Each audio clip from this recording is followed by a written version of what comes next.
In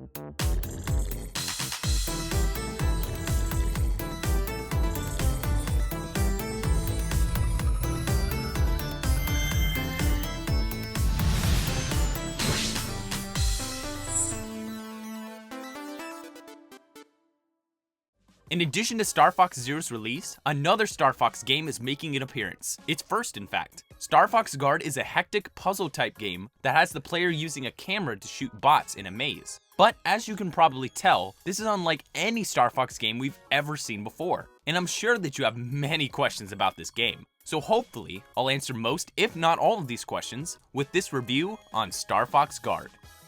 To start, I figured I'd start with something that actually caught me off guard.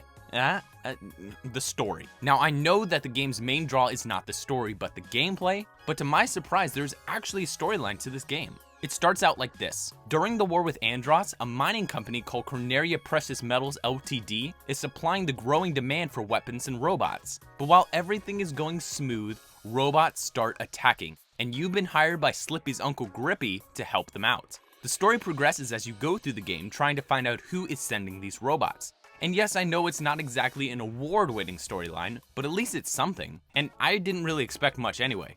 The one thing that gets me about this story though, is how involved Slippy is in the game. Now, I've got nothing against Slip, but shouldn't he be like fighting the war, you know, with Star Fox instead of just checking in with you? Now, the thing about this game is, in case you didn't already know, it wasn't originally a Star Fox title. The game was originally called Project Guard, and if you look at some early footage, it bears a striking resemblance to Star Fox Guard. And that's the thing that bugs me a bit. Sometimes it feels like the Star Fox name was just slapped onto this game. And that's not necessarily a bad thing, I just kinda would've liked this to be its own thing.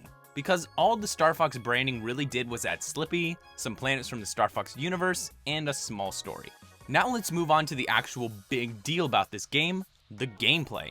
The point of the game is as follows. You have a base, there's a center to this base, and your goal is to keep robots out of said center. It's as simple as that. But things can get pretty complicated with planet hazards, like blowing dust in front of entrances and oil spills that speed up enemies.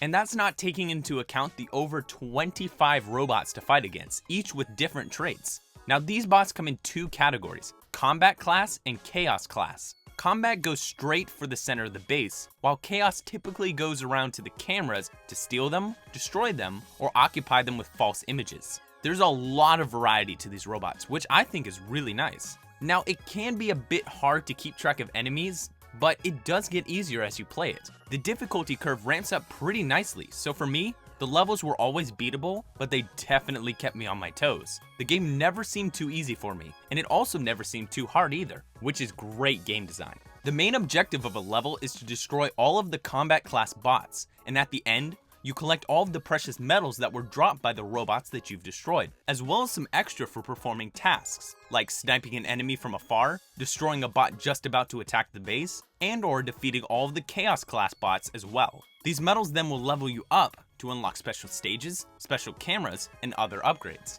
Now let's move on to controls, which are very simplistic, as it only uses the left stick, and you can press any button to fire. What's interesting though is that the game does not use motion controls, which is very much a shame, because that means there's no precise shooting. What really gets me though is how Star Fox Zero is just all about motion controls, but this game just doesn't have it at all. It seems like something they could have added, but didn't, and I'm kinda sad that they didn't. Now moving our attention to the gamepad, on the screen you have a map with camera icons that you can tap to switch the cameras on the TV. You can also unlock special cameras like ice camera, lock-on camera, slow-down camera, and these can be set at the beginning of every level. You can also change the camera's position both before and during a level by dragging the icons on the gamepad. So if a camera is destroyed by a Chaos Class bot, you can always just drag another camera over there.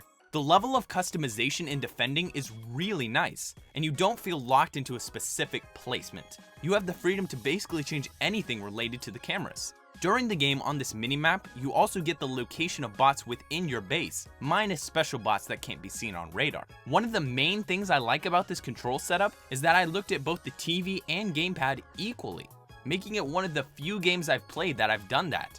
And speaking of customization, there's a mode in this game called My Squad that allows you to create your own robot invasion for others around the world to play. You can make one squad per stage, and with 3 stages per planet, there's quite a few squads that you can make. You create them by choosing your robots at the beginning and then placing them on a timeline next to the entrance that they will appear from. You can also change the path they'll take to the center, so you can make it go straight for it, or maybe a roundabout way so the player doesn't notice it. In order to limit you, there's a certain amount of points that you can use, and each bot uses a different amount of points depending on what they are. Also, the amount of robots that can be released at one time is also limited, so you can't just make all the bots come out at once. While this is a bit limiting, I think it's very much needed to keep impossible levels from being created, because that's no fun.